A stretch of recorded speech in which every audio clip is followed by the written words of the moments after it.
Hi all, it's Shelly again with Strategic Sales Advisors, and this is episode 2 in the Pipeline and Process series.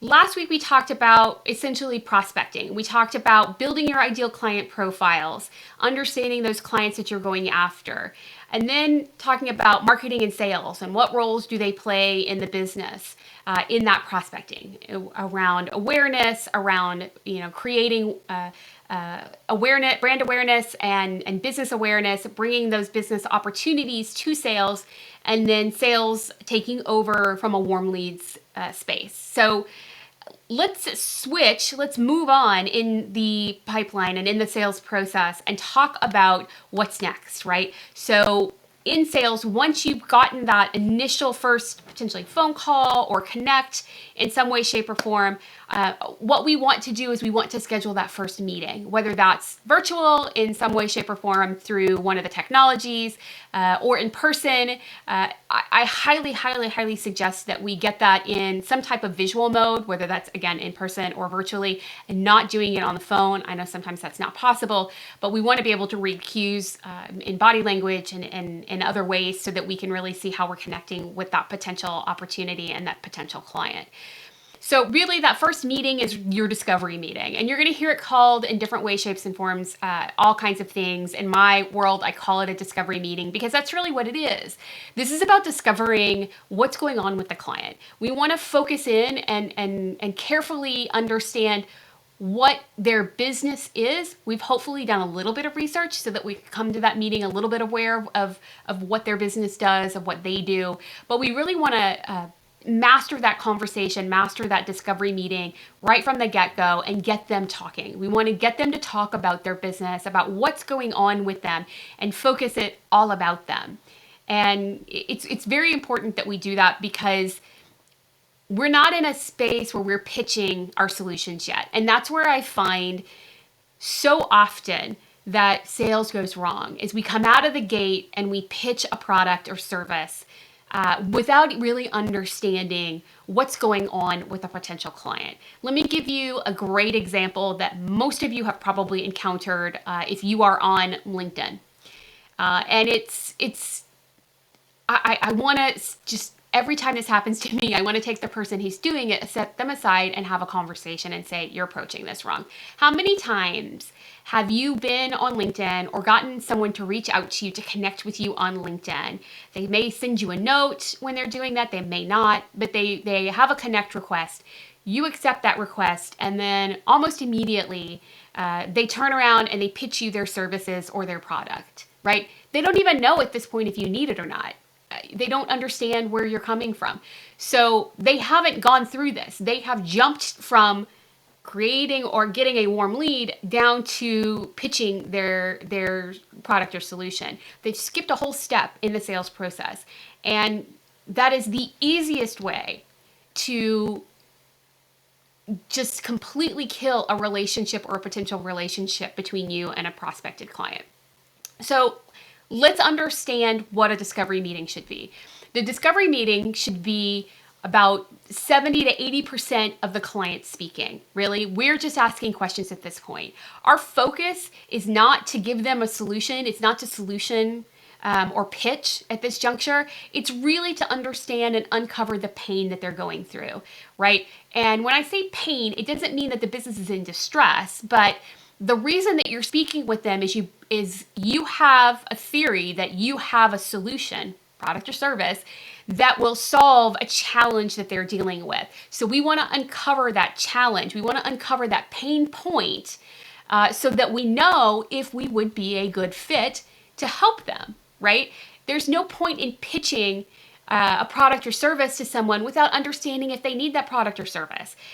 At that point, you're trying to deal with the law of averages, which, frankly, I think a lot of that LinkedIn Connect situation of pitching, I think that they're trying to do that. And it's your law of average, it's the time, money, and resources challenge that you're dealing with. Again, sales, as I mentioned in the last video, is an expensive prospect. Hiring and staffing your company with salespeople, they are expensive roles. And so you want them focused in on that ideal client, and you want them to understand if that client really truly is ideal or not. because not every client fits, right? So we need to uncover that pain point. Is there something that that company or organization is dealing with that we potentially have a solution to? And if not, then it's great. You've had a conversation. You understand that it's not something that you have the ability to solve. Maybe you know somebody who does, and you can move on from there, right? And I want people to understand that discovery meetings are not just about, do you have a solution for the client so that I can get that client? It's also a little bit of dating, right? Not only are you understanding the pain points that they have, do they need your solutions? Do they need to connect with you? Do you have something that could benefit them? But you're also, through that meeting, you're gauging, is their business a good cultural fit for you? Are they a good cultural fit for you? Because the second mistake that I see happen so much in sales and in the sales process is that we feel like we have to, especially in sales, right? Because most of us are commission or quota based. And so we are obligated to go out there and find as much business as possible. And we want to solve everyone's problems, whether they're a good fit for us or not. And that can be a huge challenge, because if you're taking on a client that will be potentially not a great fit for you, right, then it could, in the long run, cost you more money, more time, money, resources, those three valuable things that we have in our businesses, then they're actually paying us, right? So perfect example here, referencing back to the situation I spoke about on the last episode. And if you haven't seen that, I would highly suggest you view that and come back to this. But the marketing company that I was working with and the CEO, when she was really talking about, that they'd gone through all of these things, they'd been working with all of these clients, that they had some clients that were actually taking forever to make decisions, that they were, they had scope creep in their contracts, so they were having to go back and renegotiate, and that was taking extra time. And at the end of the day, the work that they were doing was significant work, but the value that they were getting, the compensation that they were getting, wasn't enough to actually pay for the time of her team working with that client. And so we sat and we talked a little bit about, why did she think that was happening? And, come to understand that in their discovery meeting, all they were doing was really focusing on uncovering the problem or the challenge that the organization that they were going after, that the challenge that the client was going through. And they were hyper focused on that, which is important. I'm not going to say it's not important. That's hyper important. But they were so focused on that they weren't focused on the relationship that was going to need to be there for them to work with this client. They weren't focused on how was the person describing making decisions, right? How was the person, the CEO, describing how the relationship would work? What is that process? And basically judging at the end of the day, while they have business that I could solve for them, they have a problem and I can solution that. But they weren't judging how long would that solution take, and would the working relationship be one where at the end of the day we could walk away and everybody would be happy and satisfied, right? That bring joy situation. And I'm not trying to Marie Kondo this, but I want you to understand that if you're not working with people that have that connection, that are on the same path that you are, that are ready to open up, right, and have you come in and provide a solution, it's never going to be a good thing, because you're going to get into a situation where every decision is going to be questioned. Every price that's, or point in a contract is going to be questioned. There's going to be these little red flags that come up left, right, and center. So it's really important. I think in professional services, in consulting spaces, we see that a lot, but I don't think a lot of other businesses look at it or teach sales that it's really important that we are not only finding out what's going on with that client and if we can help them, right, with our business, but we're also kind of interviewing the client and seeing, is this client one that's going to be a good fit for us as well, and that we're going to have a good match, and not only can we solve their problems, but we're all going to do it together, and it's going to be a good outcome at the end. I think that's really important. A lot of people aren't having that conversation. A lot of people aren't focused in.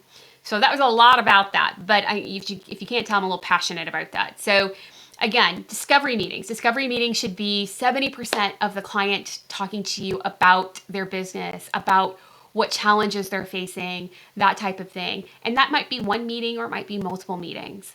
It is 100% focused on them. We are not pitching what solutions we have at this juncture. Very rarely in a discovery meeting are we pitching. We might at the end of the meeting say, hey, I think I can help you out with this. Let me put together some things and let's have a call, another call, or let's have another meeting to really talk through. But you don't want the meeting to be a sales pitch, a solutions pitch in that first discovery meeting in most cases. So again, all about them. Don't pitch your products, right? And then you need to be uncovering their pain points. And then you also need to be uncovering, are you a good fit? Are they a good fit? And are you a good fit to work together? I hope this helps. This is number 2 in the series. We've got more coming in our pipeline and process series. Thanks for joining. If you felt like you got something out of this, I hope you'll hit like. I hope you'll subscribe to the channel and follow along in the journey. I hope you'll go back and see some of the other videos if you haven't seen the first series around strategy. And with that, I'm going to say goodbye to you guys today, and I'll see you guys next week.